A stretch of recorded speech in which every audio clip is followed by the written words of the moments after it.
Hi, it's Karen from the North Suburban YMCA again to take you through 10 minutes of beginner core work, part 3. Come join me. All you need is your body and a mat. And we are going to start out on our back, and we are going to do a single leg bridge. So, a bridge is going to work the muscles on the back side of your body as well as the muscles on the front side of your body. You're going to be doing one leg a little bit more than the other to begin with. So, you're going to take one leg, put it on the other side. So you put your ankle on your thigh, your arms go down by your side. I want you to squeeze your shoulder blades together and pull your shoulders down from your body. You're going to tighten your abdomen, you're going to squeeze both glutes, you're going to go up and down.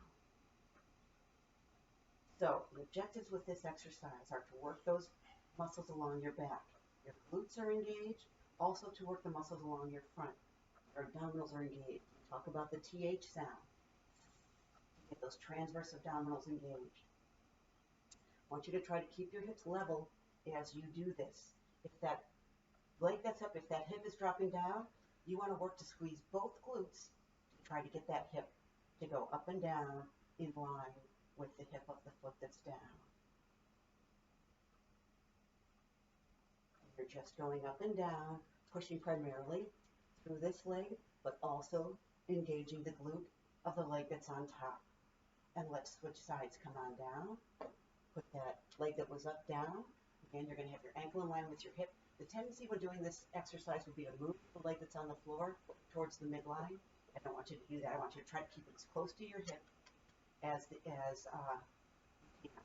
Shoulders are down and squeeze together. When I say down, I mean down away from your ears.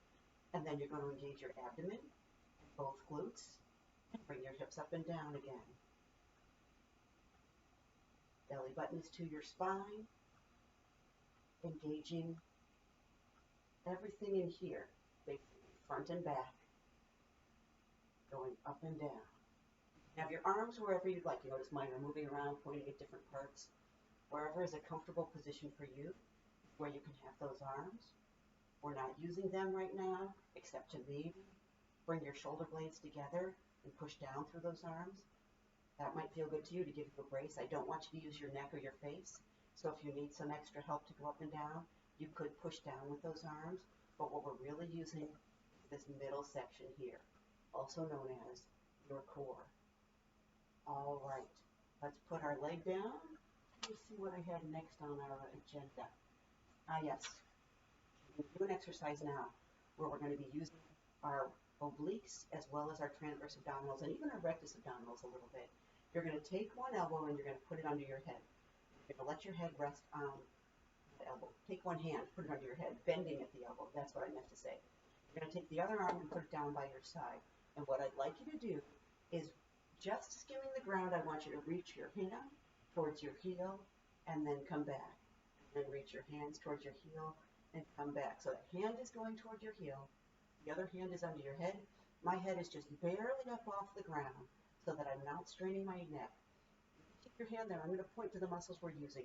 We're using your oblique muscles. We're using a little bit of rectus abdominis because you need to lift those shoulders just slightly off the ground. But we're really trying to engage the oblique muscles as you twist down from, you're bringing basically this rib towards this hip. And the cue is to think of reaching down for your ankle. Rest your head down on your arm. If your neck gets sore, you're done. All right, let's switch sides. So the other hand goes under your head, not your elbow under your head, but your hand. You're bending at the elbow. The other arm goes by your side, and then you are reaching for your heel, trying to bring your rib towards your hip. Your body just comes slightly off the ground. You could even slide if that doesn't strain your neck and enables you to use those muscles that I want you to use, which are your oblique muscles.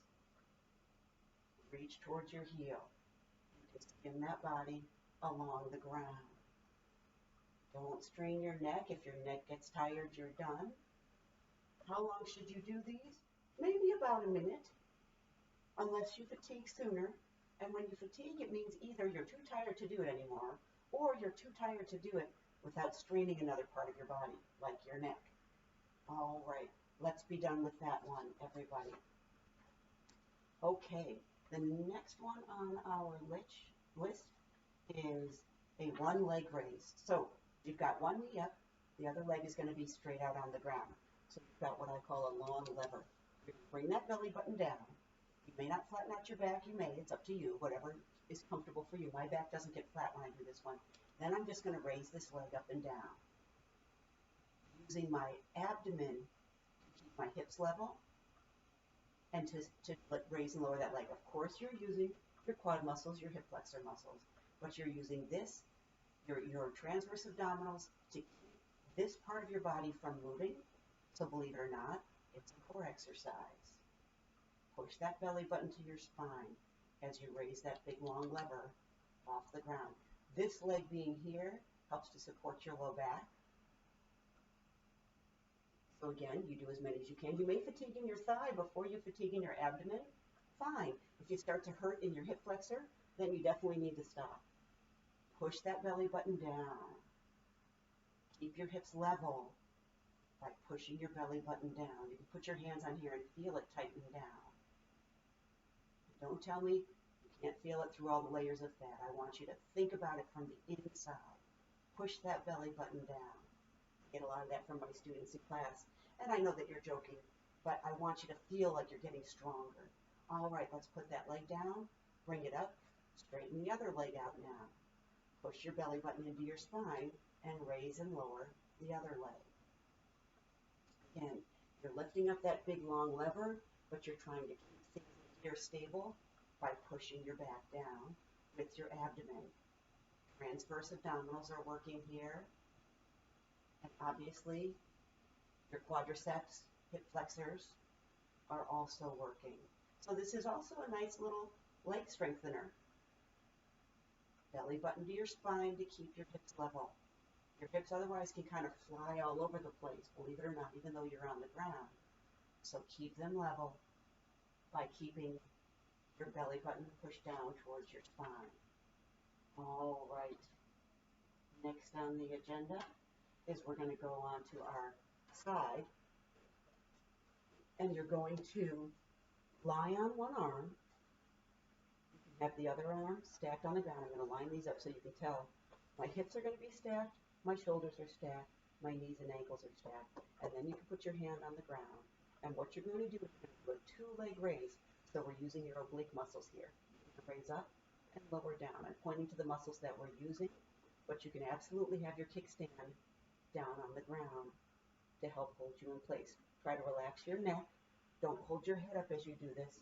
Let your head rest down on your arm, and you're raising and lowering those legs. Your oblique muscles on the sides here. You can push that belly button to your spine. Try to engage your glutes. And obviously your leg muscles as well. Both leg muscles, or both legs, muscles on both legs, that's easy for me to say, are working up and down just as many times as you can. You can shoot for a minute. Remember, if something else starts to help, if your neck is helping you do this, and you can't do any more without using your neck, then you have fatigue because you're using another part of your body to try to do this exercise. All right, let's be done and do the other side. We may not have done a minute, but we're starting to run out of time. A minute workout, and I want to be honest and do 10 minutes instead of taking it for too much longer. So stack your shoulders, hips, knees, and ankles. Feel free to use that kickstand. Again, raising using these muscles here, these muscles, these muscles, these muscles, but primarily these.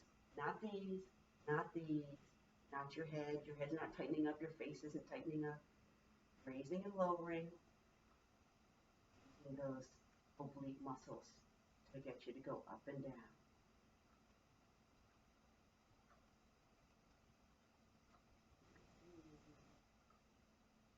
Remember, if this starts to get tired, you're done. If you find yourself sort of straining and not able to do it anymore without really pushing into the ground, then you're done.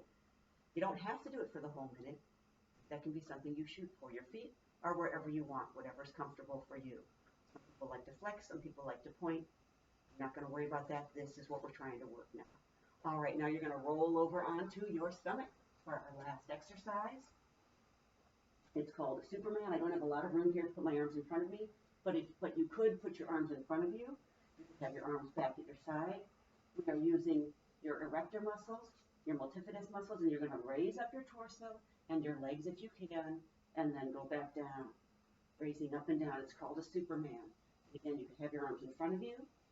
You could have your arms beside you. You could have your arms out to the sides.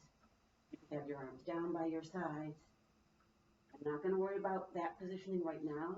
What I want you to think about is using these muscles on your lower and middle back, your glutes and your hamstrings to help raise you up and down off of the ground, to strengthen the back side of your core. You could hold it up for a little while if you want, and then lower back down. You get to pick which is best for you. Up and down, don't use your neck. Just do as many as you can to fatigue. And I have to stop now because we are at our 10 minutes. But I hope you felt your core working and you're learning how to use it. And I hope that you have a great day. I hope that you will continue to join me while you're at home and then join me back at the Y when we get to go back. Take care. Stay healthy. Have a great day.